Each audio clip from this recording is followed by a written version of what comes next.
Hello, listeners. This is Kat, and welcome back to Put Your Hands Up Podfics. This will be the continuation of Little Acts of Kindness. This will be Part 59, Chapter 59, entitled Getting Rid of the Toys.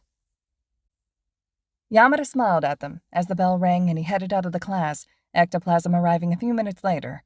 Izuku swallowed back his nerves at seeing the teacher.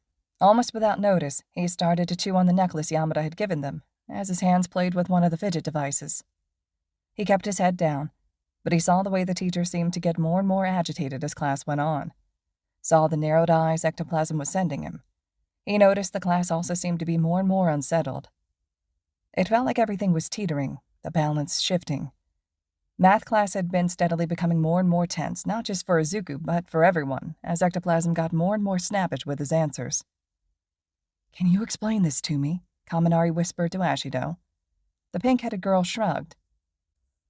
"Damn, kid, you must have really fried your brain if you don't understand the simple equation," Ectoplasm commented. Jiro snorted a bit at that, smirking over at Kaminari, who had sunk down in his seat. Ida and Yaoyorozu were frowning, though, as he looked at his classmates. Izuku bit down a bit harder, confused as to why Ectoplasm seemed mad at the entire class. Shouldn't the teacher only be mad at him?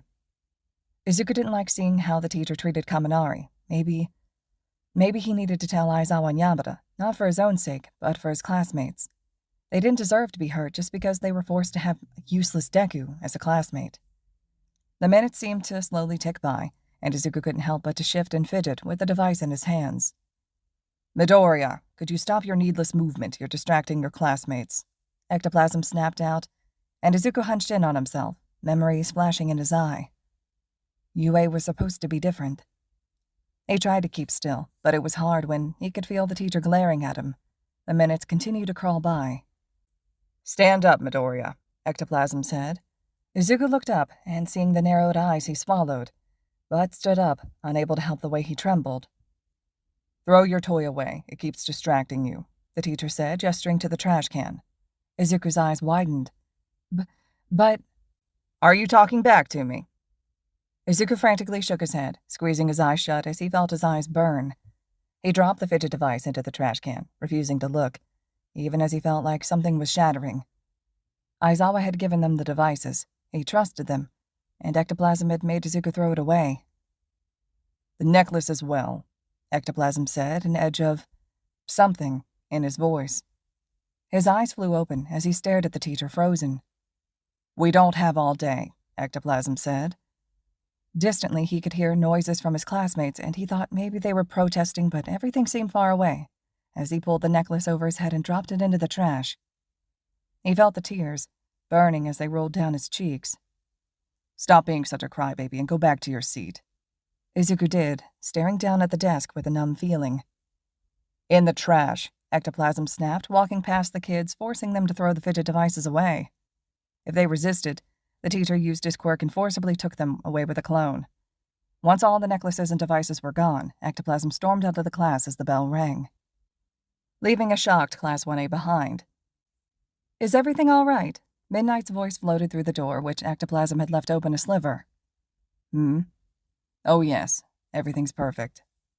"How was class?"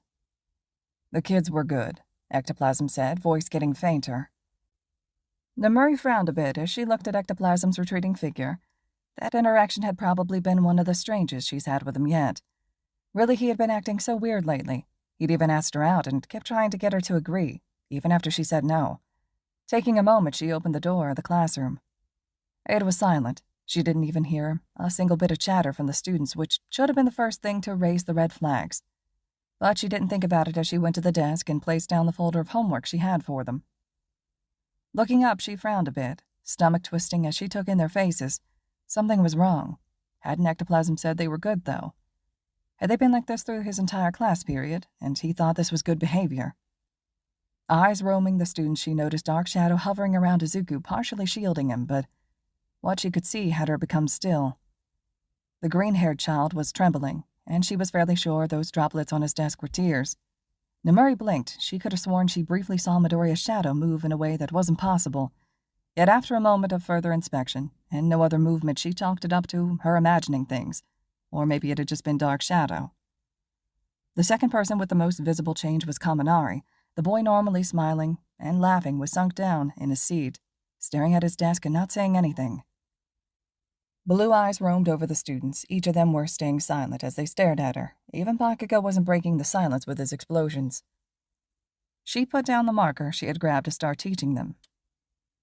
"What's going on?" Nomuri questioned, keeping her voice gentle. As if the students were cornered animals, she needed to prevent them from lashing out, because right now that's what they looked like. Even without moving from the seats, they were leaning towards Midoriya and Kaminari. The only one who didn't was Jiro, and she just seemed annoyed, but neither did the girl answer her when Nomuri sent a questioning glance at her. Faintly she heard a noise, but it was too quiet for her to make out. It did cause Tokiyami to look away from Midoriya and to stare at her. "We would request that you go get Aizawa-sensei," the boy said, voice firm. She definitely would be getting him, but she would like some more information. "Can you please tell me what's going on?" Nomuri asked again, looking at everyone. Dark Shadow's yellow eyes turned, narrowing at her as the intelligent quirk seemed to puff up. "We do not need you," they hissed at her. Well, they certainly seemed protective of Midoriya, but it seemed it was a sentiment shared by his classmates as they stared at her. It wasn't quite hostile, but it was suspicious and untrusting. Something had broken the trust the students had of the teachers, though it seemed they still trusted Shota. She saw Ida and Yaoyorozu look at each other, and then the two stood up. "We request that our homeroom teacher is brought to us. We refuse to speak with anyone else," Ida said, chopping a hand down even as he swallowed, clearly nervous of what he was doing.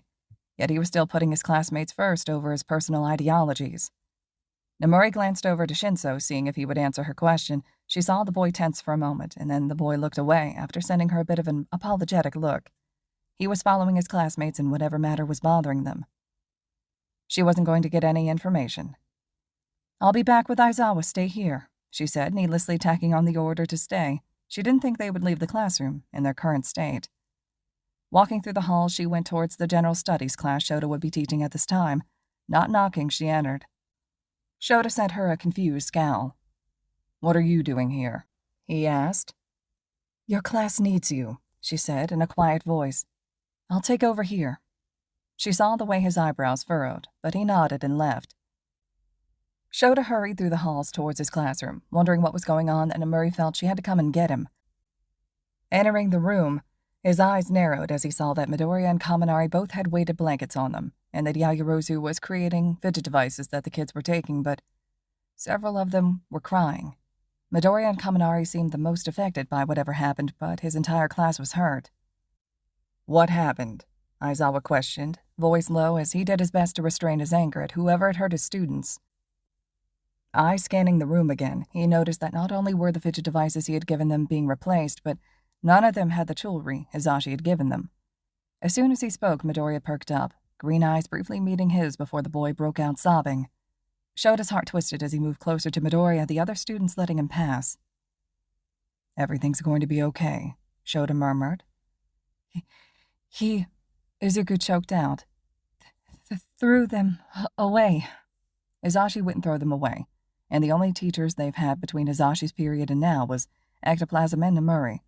Given that Izuku mentioned it was a he, the answer was obvious. "Ectoplasm did this to you?"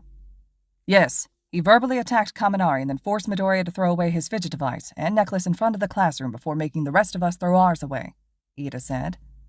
"I will make sure that he is taken care of," Shota promised, planning to go to Nezu as soon as he felt like his students didn't need him anymore. First thing was first, he had a class to take care of. Briefly pulling his phone out, he texted Hizashi to make sure his husband was aware. After all, he needed someone to keep an eye out on the soon-to-be former hero. People who thought they could abuse their positions were scum. Hizashi read the text a third time, trying to make the words read as something different, but they remained the same. "Excuse me, I have some business to take care of," Hizashi said to the class he was currently teaching. He walked out of the classroom, heading towards 1B, where he knew the math teacher was currently teaching. He threw the door open, uncaring that the students were watching. "Ectoplasm, what were you thinking?" he growled as he stood at his full height, taking long strides before stopping right in front of the smaller man. "What are you talking about?" Ectoplasm questioned, though Hizashi saw the hero's lip turn upwards. "I'm talking about how you abused your position as a teacher to hurt the students. How you forced Class 1A to throw away the fidget devices Eraser and I gave them. How you made them cry." Ectoplasm rolled his eyes. I was punishing them for being distracted by those toys. They weren't paying attention, and I saw fit to get rid of the distraction so they could pay better attention. Izashi went still. If they were such distractions, you could have had them put them away in a box. The brats. Ectoplasm didn't get any further, as Hizashi shoved him against a wall, arm pressing against the hero's throat. I don't know what's gotten into you, but you will not address the students in such a manner, Izashi said coldly. Ectoplasm growled. I hate your holier-than-thou attitude. You get everything handed to you. You're the most amazing and perfect woman who wants you, and you don't even like her back. Well, you don't deserve her. You're such an oblivious idiot who should have never been a hero. Honestly, you don't even try to be a hero since you're always teaching or at your radio show. When was the last time you actually saved someone? If anyone should have been culled by Stain, it's you.